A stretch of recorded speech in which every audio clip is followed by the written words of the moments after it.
Salam dalam Yesus Kristus, salam jumpa pada renungan harian Embun Pagi. Pada hari ini, awal pekan, kita akan menjalani berbagai aktivitas kita. Dan biarlah tuntunan firman Tuhan yang akan mengarahkan kita untuk menjadi semakin dekat dan akrab dengan firman Tuhan. Oleh karena itu, sebelum kita mendengarkan, kita bersatu di dalam doa. Damai sejahtera Allah yang melampaui segala akal dan pikiran, itulah yang melihara hati dan pikiranmu. Dalam Kristus Yesus Tuhan, amin. Saudara terkasih, firman Tuhan untuk kita diambil dari Kolose 3 ayat 12. Dalam bahasa Batak Angkola dikatakan, Atong hamu akanadun dipilih niribata dan diparpadiai jananani haulong ini ya. Pakai hamu ma ibu niroha hasabaron turuk niroha lambuk niroha dohot hapohomon.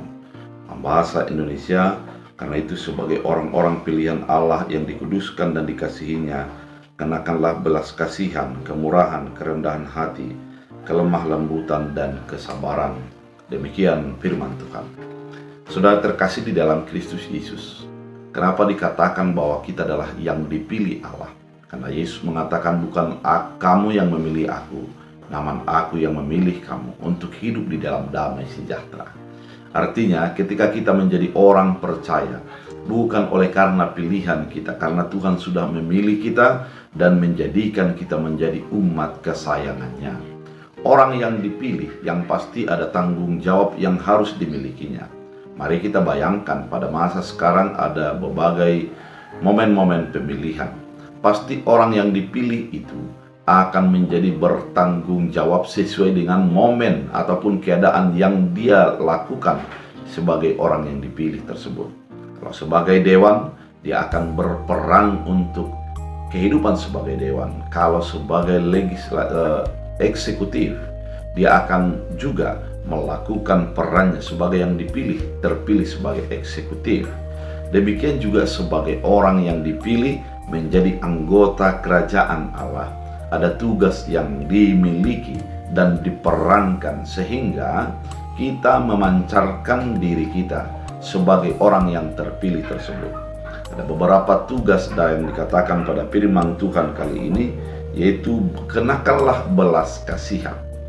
Kalau dikatakan mengenakan belas kasihan, artinya apa yang kita lakukan, apa yang kita pikirkan bukan dari diri kita, namun memahami orang lain sebagaimana dia ada, melakukan peran sebagai orang yang menjadi solusi bagi orang lain, bukan menjadi menghakimi kepada orang lain.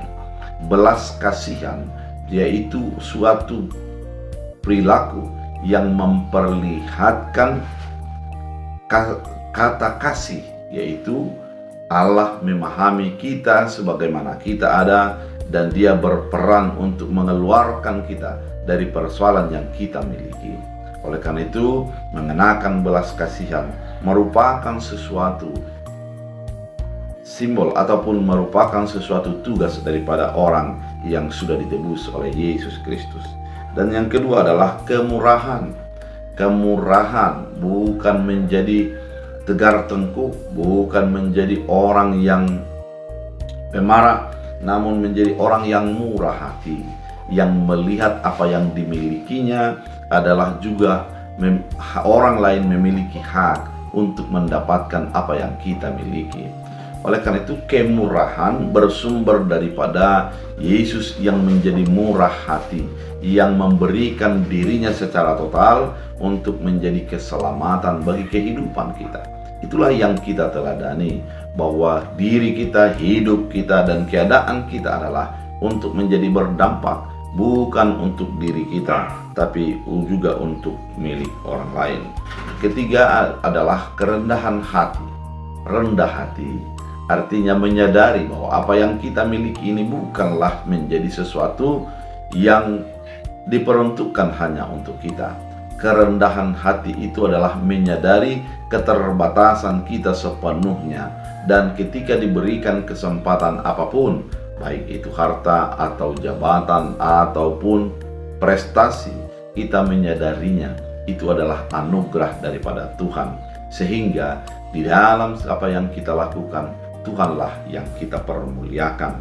Dan berikutnya adalah kelemah lembutan, bukan sikap yang kasar, bukan sikap yang menyakiti, tapi sikap yang menopang dan menguatkan orang lain, sehingga orang lain menjadi terhibur, terkuatkan, dan termotivasi dengan kelemah lembutan yang kita miliki. Dan yang berikutnya adalah kesabaran. Saudara terkasih, suatu sikap yang sabar merupakan sesuatu sikap yang memiliki pengharapan, di mana orang yang sabar, dia menyadari keadaannya saat ini bukanlah sesuatu yang final, tapi ada rencangan ataupun campur tangan Allah di dalam segala hal yang terjadi. Oleh karena itu, orang yang sabar itu adalah orang yang melihat bahwa dirinya adalah sesuatu yang perlu menyadari segala keadaan yang terjadi. Oleh karena itu, saudara terkasih, sebagai orang yang dipilih oleh Allah, yang sudah ditetapkan oleh Allah, 5 ornamen tadi itu harus kita perankan di dalam kita itu, ke dalam kehidupan kita, yaitu dikatakan adalah kenakanlah belas kasihan, kemurahan, kerendahan hati, kelemah lembutan, dan kesabaran. Biarlah kita menjadi memerankan sebagai orang yang dipilih oleh Allah dan memperlihatkan kebaikan dan kemurahan Allah melalui tingkah dan perbuatan kita. Baiklah menjadi orang yang sabar, baiklah menjadi orang yang murah hati, baiklah menjadi orang yang rendah hati, orang yang mau berbagi di dalam segala kehidupan kita, yang berbelas kasihan di dalam segala tindakan kita. Biarlah firman Tuhan menjadi kekuatan dan penuntun bagi setiap langkah kita sepanjang hari ini. Kita berdoa. Terima kasih Tuhan atas firman yang begitu indah, mengingatkan kami untuk menjadi orang yang murah hati, yang rendah hati, yang memiliki belas kasihan, yang sabar, dan dalam segala tindakan kami memancarkan kami sebagai pilihan Allah. Biarlah firman-Mu menjadi berakar, berbuah, bertumbuh, dan biarlah setiap orang yang mendengarkan firman ini terajak untuk menjadi melakukan sesuai dengan pilihan Allah yang ditetapkan menjadi penerima kasih karunia. Biarlah firman-Mu menjadi berakar, berbuah, bertumbuh dalam hidup kami. Dalam Kristus Yesus, amin. Tuhan Yesus memberkati.